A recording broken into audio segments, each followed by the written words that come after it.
What do you got there, Josh? Well, it's a $100 bill, but I don't know what to do with it. You should donate to the ASD Foundation. Or you know what, you can buy me a flute. Yeah. Or you could have one donated from the ASD Foundation. What's the ASD Foundation? Stay tuned, because Education Today starts now.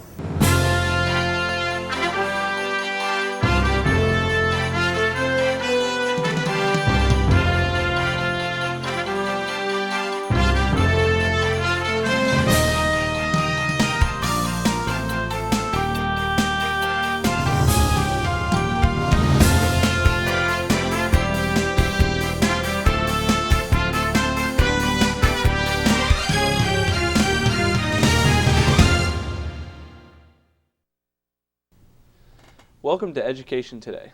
I'm Josh Oliver of Ford City High School in the Armstrong School District. Today we're going to take a look at a valuable group that helps out the school district in many ways every year. You may have heard of programs such as Do Re Mi, which puts instruments in the hands of students who otherwise may not be able to afford them. You may also have heard of a number of monetary grants that teachers are awarded every year. These grants help bring cutting-edge initiatives alive in our classrooms. The group that is responsible for all this is the ASD Foundation in partnership with the district's very own faculty and other major community businesses. The ASDF is a nonprofit organization that raises money to provide Armstrong School District students with enriching, exciting programs that might not otherwise be funded by local tax dollars. To talk more about this today, we have the organization's executive director with us. Welcome to Education Today. Hello, Mr. Garetano. How are you? I'm good. How are you doing? Good. Please tell us briefly about yourself and roles with the foundation, how long you've served, and any kind of background you have to share with us. Sure. I started in the school district. I work for the school district. I started as the multimedia technician for the school district, running the studio and everything that you guys see in here. And then a few years after I started, I was asked to sit in on the ASD Foundation, kind of be a connection with the school district when they lost their executive director. After about a year and a half, or about a year maybe, of sitting on the foundation, I was promoted to be the executive director, and I've held that position for the last two and a half years now. Overall, I guess I've been involved with the foundation for about 3. But I've worked with some different video projects and different promos that they did as well. So I've been involved with the foundation, I guess, really since I've been in the district. What is the main objective of the ASD Foundation? The foundation really was started by a retired teacher, and the idea was to try to raise money and help fund projects or different initiatives for teachers in the school district who may not otherwise be able to afford them. Different things that the local tax dollars pay for, obviously, are textbooks and different things of that nature.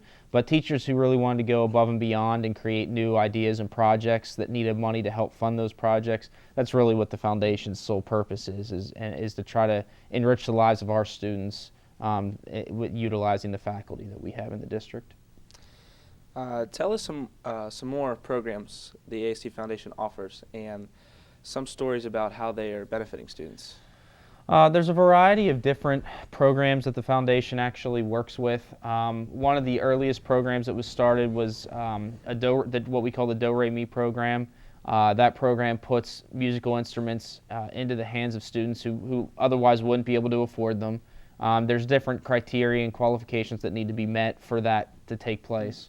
Some of the more recent ones that we've done, we have a traveling planetarium. It's a pretty neat thing. It's actually it looks like a big giant tent or black dome, and what that does is different science teachers, any teachers really could use it, but it really could be used anywhere from K to 12 as far as the use goes. And what it does is it actually is this very large inflatable tent, like I said. It's run by a couple of fans that keep it inflated, and then in the middle of that, there are different slides or different projections that will show up on the interior of the dome. So it's completely black in there. And when these images show up, it'll show different things like constellations, different stars, a large variety of different things.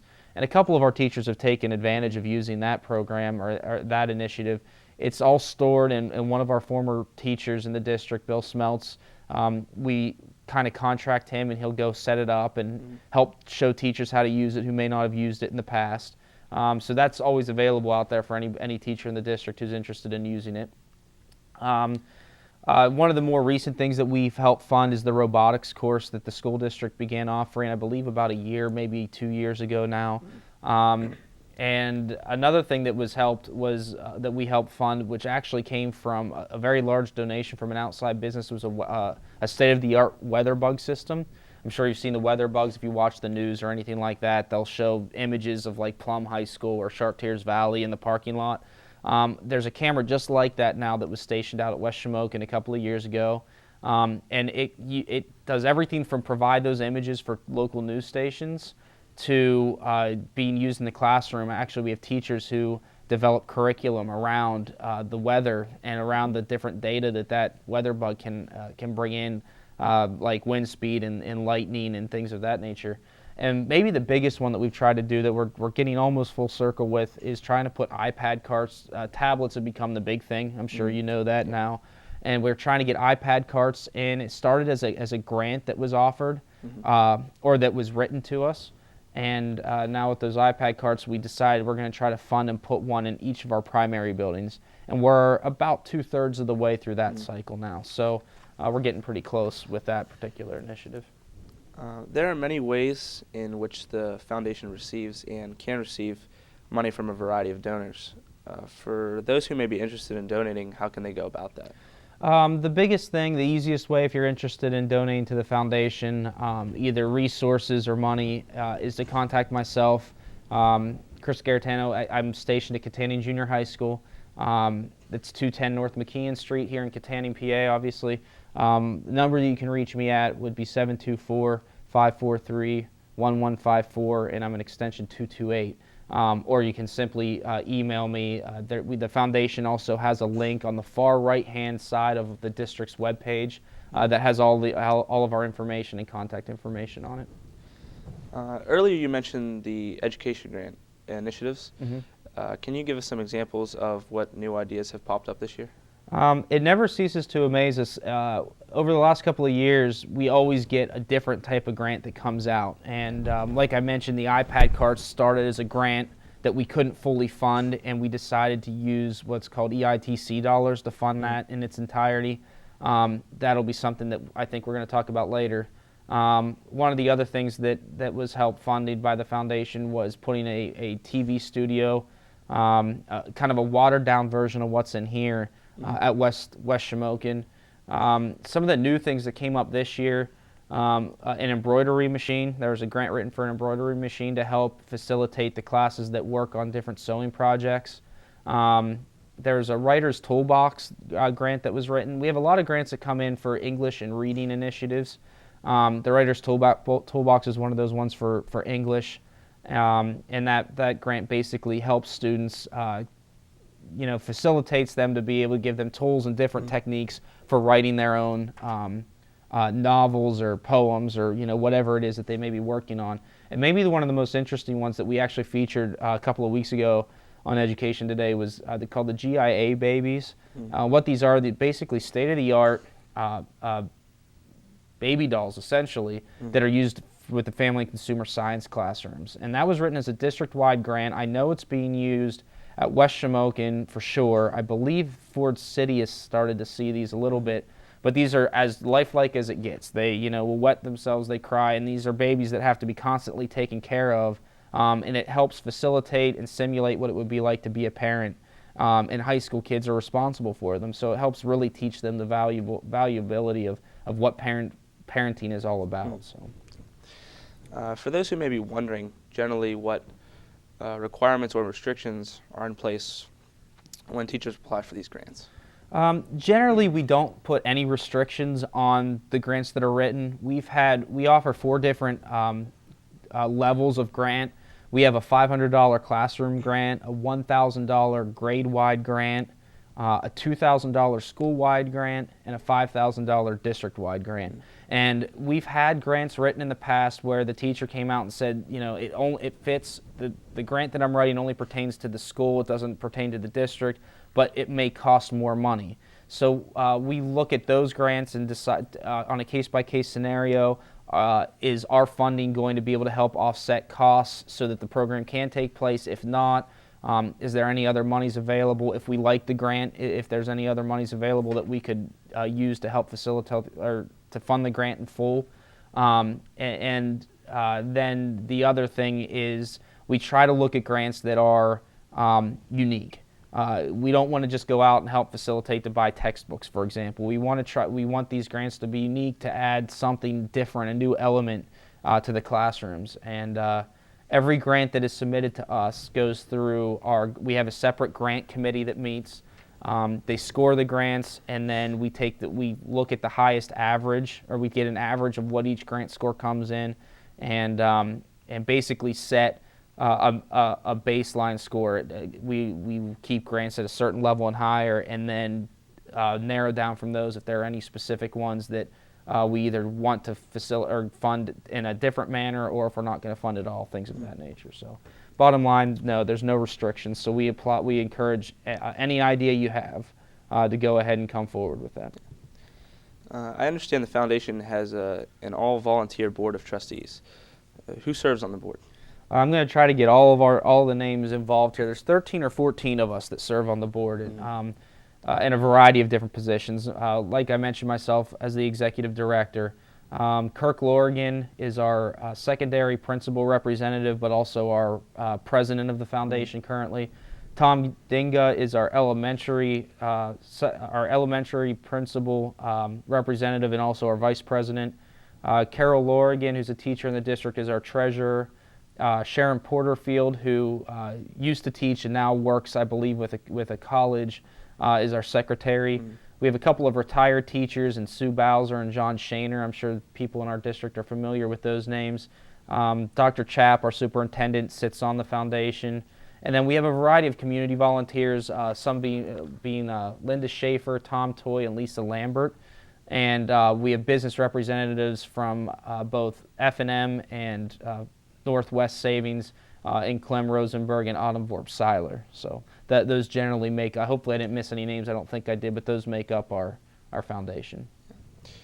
The AST Foundation holds an annual golf outing, which was mentioned earlier. What are some of the details concerning that event this year? The golf outing has been scheduled for Monday, June the 16th at Katanning Country Club.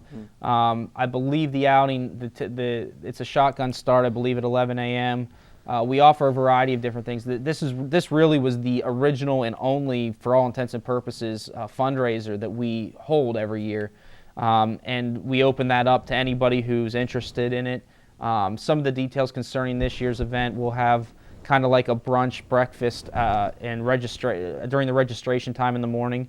The outing has filled up rather quickly the last couple of years. We normally have 18 to 20 spots that we can fill.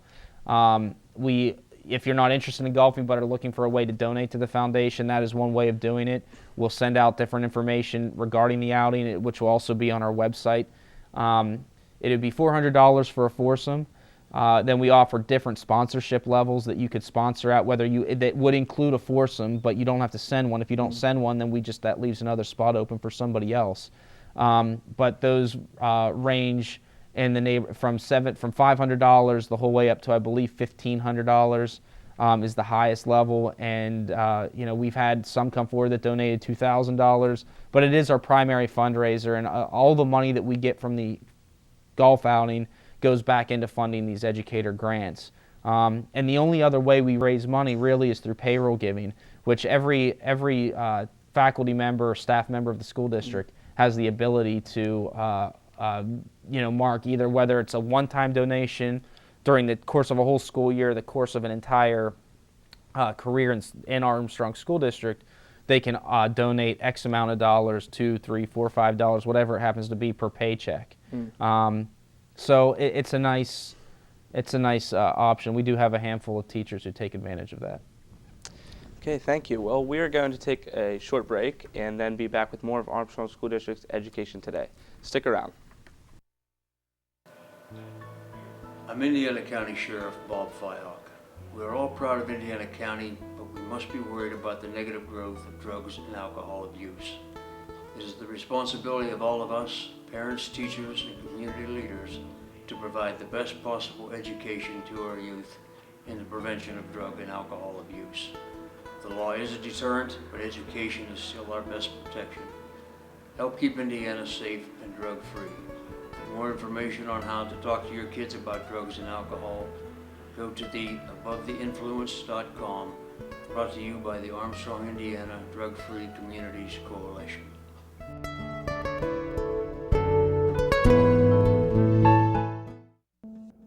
Before I came to IUP, I had no idea what college would be like or what role I would play or where I'd be in the future. But when I came to IUP, everything changed. I met people who really made me feel like I belonged. I had great classes at a great nationally ranked university. Hi, my name is Megan Miller. I'm a fine arts major, and this is my university.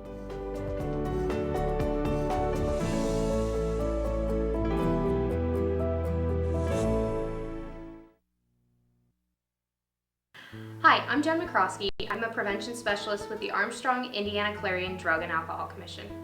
Hey parents, put your drug knowledge to the test. Attend a free teen scene program. Learn about signs and symptoms of drug use and abuse, current drug trends, resources for help, and view a large display of items where drugs can be hidden. For more information, call 724-354-2746, extension 309 to schedule a program today. Brought to you by the Armstrong, Indiana Drug-Free Communities Coalition.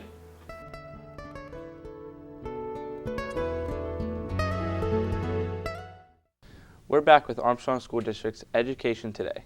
Over the last few years, we've brought in teachers who have benefited from the grant process and highlighted what they are doing with those grants. Tonight we are talking with a group that makes those grant opportunities possible, the AHS-TV Foundation. It seems every year the AHS-TV Foundation takes on another new project. What is new this year? The two main things that I would say are new, I mentioned the iPad card initiative. I mentioned that started as a grant that a teacher wrote. And what we do now is, again, this is funded through EITC dollars, which we're going to talk about in a little bit. But what we've decided to do is we started with the first elementary or primary building who wrote this grant, which was Lenape Elementary. And it was Erica Hogan who was at the forefront of this grant up there. And we decided to buy, we actually got our first cart donated. It was just the cart itself. And what each of these carts hold is 30 iPads and a wireless access point so that these iPads can connect to the internet. And then the teachers are it's kind of up to them how they want to use them. And there's a series of different apps and programs that they've used with the kids. And they've been, we've been trying, what we decided was we jumped off from that point and said, okay, we're going to look at all the primary buildings, first talk to their principals, and then secondly, look at enrollment numbers. Strictly, the only fair way we saw to do it was looking at the number of students who are going to be affected by these. So we took the number of students in primarily the elementary schools, like I said, and decided from there in what order each primary building would receive an iPad cart. And at this point, I believe we did Lenape. We've done West Hills Intermediate, I believe. We're looking at the primary building off in the future. This year we did Shannock Valley Elementary and Elderton Elementary and Dayton Elementary we're hoping to have done by the end of next year. But it all just depends on the amount of funding that we get and assuming that there are teachers interested in actually utilizing them so they just don't sit there. The second big thing that we're working on now is we're calling it our capital campaign. Many people in the community, I'm sure, as well as you guys, are aware of the new high school that's going to be built and is going to open in the fall of the 2015-16 school year. So one of the things, unfortunately, that funding has been difficult to find for is the athletic facilities at that building outside of the gymnasiums. So what we decided to do is try to put together a capital campaign. We're estimating that we need to raise somewhere around $8 million, maybe a little higher, a little lower, depending. But the point of that funding will be strictly to go into putting in facilities, in the outdoor facilities, I guess, at the new high school, which would include a football field with, I believe, an 8-lane track around it. The field surface could be artificial, or organic. We don't know which one we're going to be able to put in yet. It would include a full field house built underneath the home side grandstands, which would include weightlifting facilities and all the other, concessions and locker rooms and bathrooms, all that kind of stuff. It would also include putting in a soccer field, a baseball and softball field, and 6 tennis courts. And elsewhere on the grounds up there would also be room for the different track and field events such as shot put and javelin, things of that nature. And then there's also some talk about possibly putting in a cross-country course up there because there's going to be wooded areas up there that we would be able to hopefully utilize. So that's a really big undertaking. We're in the process of trying to get all that funding put together now, figure out exactly how we're going to do it. But there's a lot of work to be done, and we're going to have to, we're still looking for donors, and we're still looking to get a lot of money raised. And it's going to be something that in order to have it, our goal is to have the football facility done at least in the fall. And if we can get there, then primarily that field needs to be started to be worked on by this coming fall at the very latest. So hopefully we'll be able to put that thing together. You mentioned a capital campaign. What is the object of this campaign? Like I said, the object is basically just to get the athletic facilities up there on that location. We feel it's very important for the school district, particularly for the students and the community, to have that place where, this is our new facility. This is where, the school represents bringing two communities together, and we just feel that that's an extension of it and that that's very important to have up there. How did it come about that the AHS-TV Foundation decided to take on this endeavor? It was actually first brought up, and I don't know if somebody brought it up to him prior to this, but when it was a definite that the school district was going to move forward with building this new high school, a 7-to-12 complex, our president, Kirk Lorgan, actually had the idea to say, listen, I think that this would be a good thing for the community. The foundation is already established. There are people who donate to it.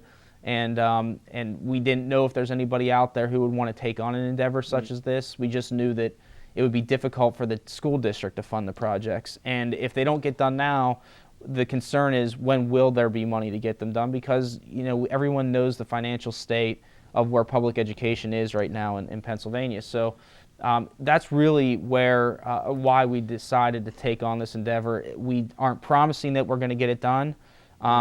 We don't want to fail at it either. We're hoping to get it done, and whether that comes in stages or not. Like I said, initially we wanted to have the football field done for the fall, for the beginning of the school year. We don't know if that's going to be achievable or not. If it's not, then we would hope that it would be done for the second year that building is open. And as we raise enough money we phase the project out.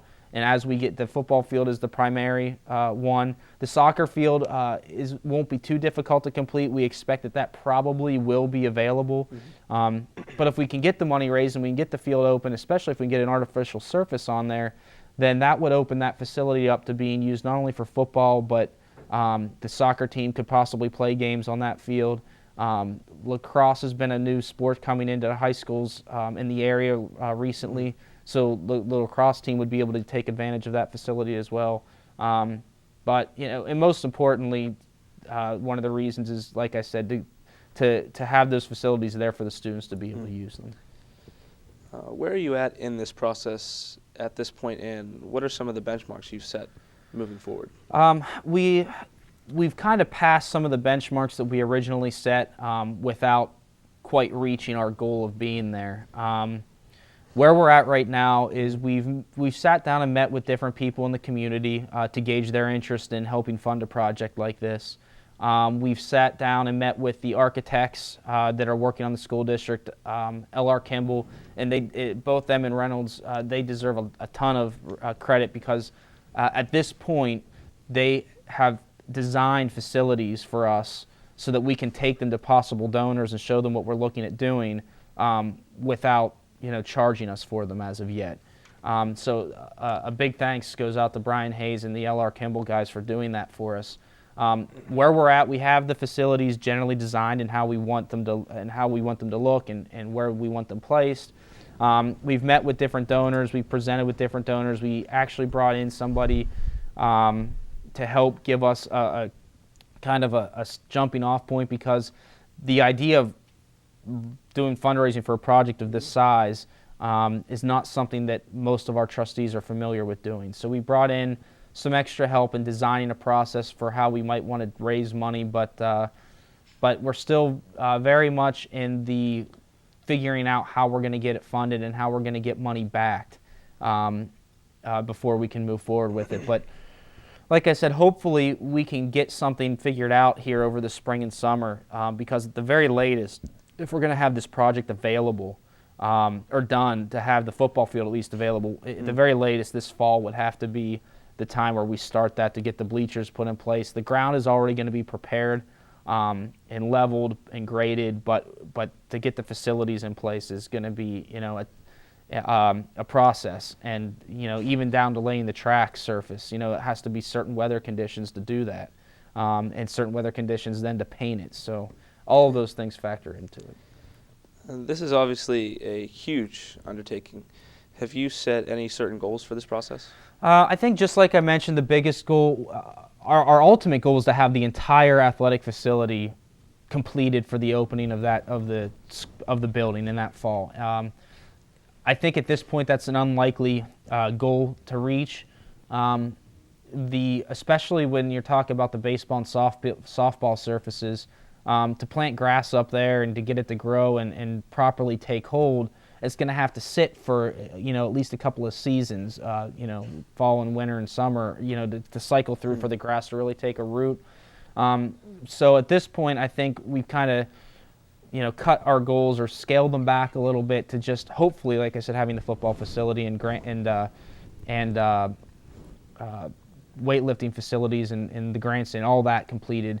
And the thing about the field house being under the grandstands there, that would be a facility that all students would be able to take advantage of, and maybe even possibly eventually open it up to the community where they could come up and utilize it as well. So, how have you gone about raising money for this capital campaign? Our president, Kirk Lorgan, has done a lot of going out into the community and reaching out to people that he knows, business contacts that he knows. We've worked with the school board in trying to locate or identify different people who might be interested. We've looked at trying to get an alumni campaign kind of going, where we reach in and contact alumni of the Armstrong School District and gauge their interest in possibly donating to the project, and different influential members of the community and business owners that we've spoken with to gauge their interest. And there is interest out there. But it's a matter of bringing them all together and really having a concrete plan laid out as to how we're going to unroll this whole project. I'm sure there's some kind of incentive to donors of all sizes. What kind of incentives are you looking at offering donors? There's a couple of different things that we're looking at. Naming rights for facilities, a brick campaign which may be laid either in the grand opening of the football field house. You know, there would be kind of a common area in there, so they might be bricks that are either in walls or that actually make up the walking surface. Maybe some kind of a donating tree or brick campaign that would be included in the construction of the building somewhere. And then, of course, donating to a nonprofit. We provide receipts for tax write-offs and things of that nature.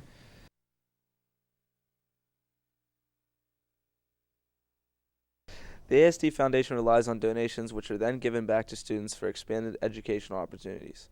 If you would like to give, call the AHS-TV Foundation at 724-543-1154, extension 228, or mail us a check made payable to the AHS-TV Foundation and mail it to the AHS-TV Foundation. 210 North McKean Street, Katanning, PA 16201. It's a registered 501c3 nonprofit organization, and all donations are tax deductible. You can also visit our website and donate online, www.asd.k12.pa.us/ASD Foundation. Thanks for your support.